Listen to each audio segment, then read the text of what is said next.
Paz do Senhor Jesus Cristo, os amados. Estamos aqui de volta com mais um vídeo aqui falando da Palavra de Deus. Verdade. Com o tema, o que são livros apócrifos?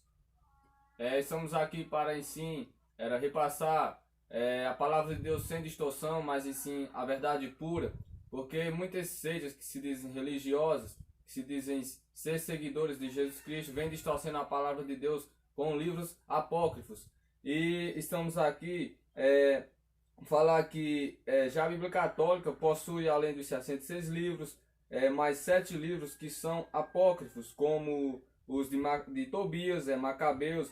Vamos explicar o porquê da Bíblia Católica ter mais livros e não são considerados na Bíblia Evangélica, porque são livros apócrifos que não são inspirados pelo Espírito Santo de Deus. Ou seja, são livros apócrifos, Verdade. Ou ocultos, pode chamar assim. São adicionais na Bíblia Católica, mas eles não sempre esteve na Bíblia Católica. Houve ali um período de tempo que surgiram ali, e ali teve um Concílio de Trento, que chama assim, e colocaram ali na Bíblia Católica, mas foi com muita polêmica. Em 1546 que teve esse concílio ali para colocar. E sabemos muito bem que esses livros, eles não eram inspirados pelo Espírito Santo de Deus, são livros adicionados só. E o livro Macabeus conta a história da Guerra dos Macabeus, que é um exemplo, né? Contra um antigo Epifânio, que era um grego, que entrou em Jerusalém e dominou, e entrou no centro do templo, e ali ele ficou um animal que era impuro naquela época ali. E colocou uma estátua de Zeus lá dentro. E houve uma revolta, mas acabou sendo derrotado. Ou seja, esse grego aí, ele colocou uma estátua de Zeus lá dentro do templo, e teve uma grande revolta. Você sabe muito bem que estátua de Zeus é uma idolatria, é algo muito errado, como fala aqui em Êxodo 24.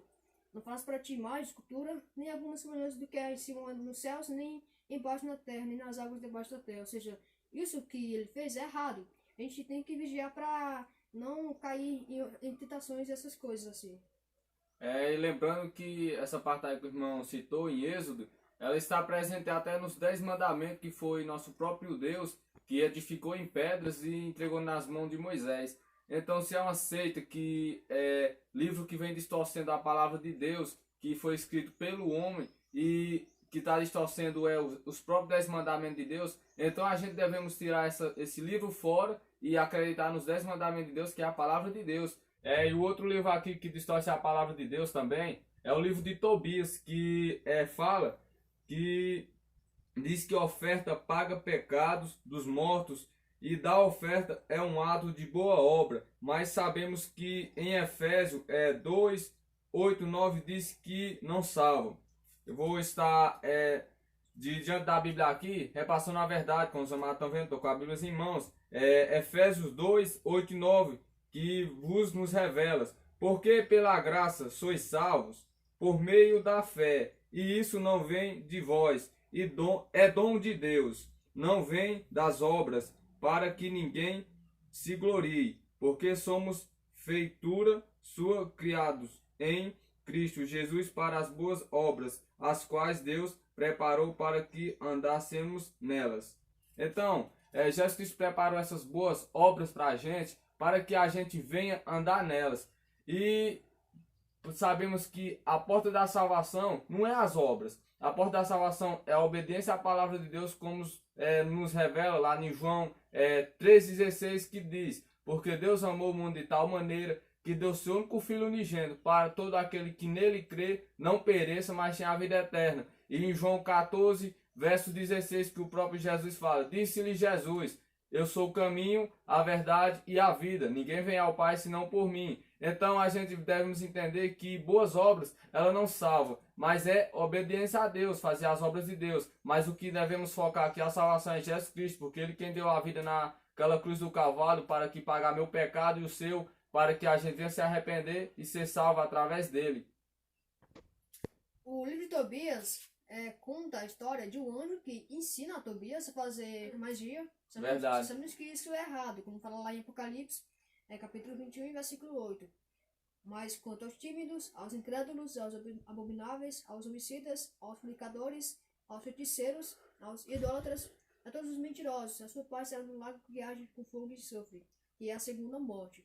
Ou seja, verdade. É algo errado que a gente não pode fazer. E lembrando também que ainda no livro de Tobias, lá no verso no livro de Tobias, capítulo 6, verso 5, conta a história sobre um anjo que ensina a fazer feitiçaria, que nos dá referência de ato e prática de feitiçaria, que o anjo lhe fala para tirar as entranhas de um peixe, e o coração, e o fel, e o fígado. E o anjo lhe fala para colocar pedaços do coração nas brasas e acessar. E fala que seu fumo afugenta toda caça de demônio, tanto de homem como da mulher, para sempre. E fala que o fel é bom para untar os olhos que têm algumas névoas e sararão, pois o próprio livro que está, a própria palavra de Jesus Cristo, que nos dá a revelação que quem pratica atos de feitiçaria está destinado ao lago de fogo ardente,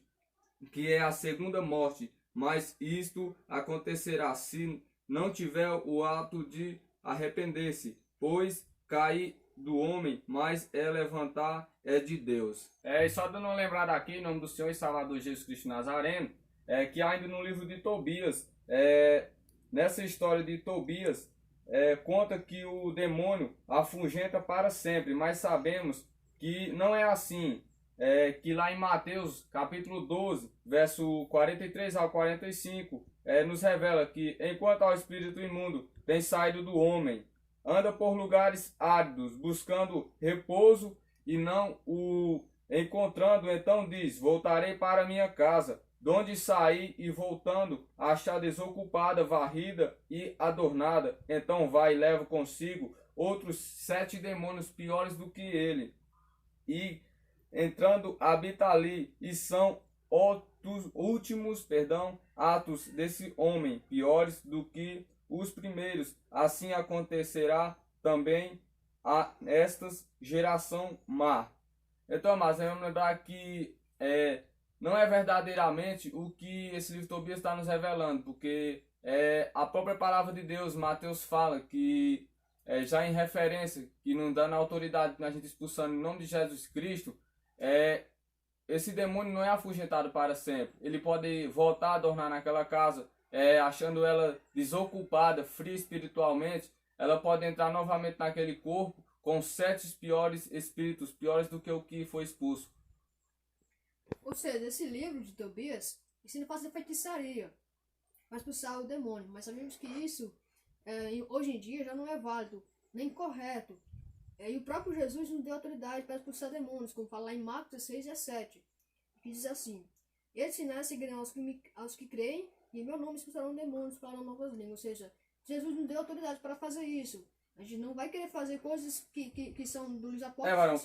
Licença aí, só no Jesus Cristo. E só lembrando aqui, amados, que não é fumaça de coração, de fígado, que vai dar autoridade para expulsar demônio para sempre. Porque se fosse para expulsar demônio para sempre, era mais forte expulsar no nome de Jesus Cristo e ele ser afugentado para sempre do que em coração. Ou seja, se a Bíblia nos revela que em nome de Jesus Cristo, que é nosso Deus, que pagou nossas vidas naquela cruz, ele não é expulsado para sempre, porque se as pessoas se esfriar espiritualmente, esse demônio pode voltar com mais 7 demônios piores do que ele. Então não é coração, não é defumo de fígado que vai expulsar demônio para sempre. Então nós devemos acreditar, ter a lógica que o poder maior é o de Jesus Cristo, porque ele quem derramou, fez o sacrifício naquela cruz, pagando nossas vidas lá. Então, Jesus, ele nos dá essa oportunidade, essa autoridade para expulsar demônios, mas a gente tem que estar pronto para fazer isso, não é de qualquer maneira. E os livros apócrifos... Só licença aí, varão. Até meu presbítero lá da minha igreja, ele falou que uma vez foi orar numa menina, e que ela parece que tinha feito pacto de macumba com pombogira. Aí ele falou que foi orar nela. Aí ele disse que orou e nada se manifestou. Ela até deu risada da cara dele. Aí ele disse que se fortaleceu, como a palavra de Deus nos manda, porque nossa guerra é espiritualmente, não é contra a carne. Então nós devemos se revestir no jejum, na oração, em comunhão com Deus. Aí ele disse que jejuou 3 dias se armando com as armaduras para combater contra os espíritos malignos, contra o espírito da treva. Aí depois dele ter ficado em comunhão com Deus esse tempo, foi orar nela, aí o espírito maligno se manifestou e ele expulsou. Então é como o irmão Renan vos falar aqui, a gente não é de qualquer forma, devemos se fortalecer com as armaduras espiritual. Perdão, irmão, continua, varão. Esses livros apócrifos, eles contam fatos históricos, mas eles não foram inspirados pelo Espírito Santo de Deus. E eles são contra os 10 mandamentos de Deus, como vemos lá Verdade. em Tobias, né? A gente pode até ler esse livro, você pode ler. Mas nós precisamos vigiar, porque tem muita coisa errada nele. É verdade. Ensinos totalmente errados, totalmente contrários com a palavra de Deus, né? Verdade. Muito obrigado pelo seu tempo, irmãos, que tem Verdade. aqui. Pela atenção de esse todos, em nome do Senhor e Salvador Jesus Cristo Nazareno, que os irmãos venham meditar nesse vídeo, na palavra. Os irmãos, querendo também, a gente repassou as referências bíblicas. Os irmãos vão lá, avaliem nas suas bíblicas aí, porque essas bíblicas algumas bíblicas que possuem esses livros hipócrifos também possuem esses outros livros que a gente falamos aqui. Então os amados vão lá, meditem, que a gente deixou a referência. E como eu falei, a gente agradece a atenção de todos e que Deus venha a abençoar a vida de todos abundantemente. Em nome do Senhor e Salvador Jesus Cristo. Amém. Amém.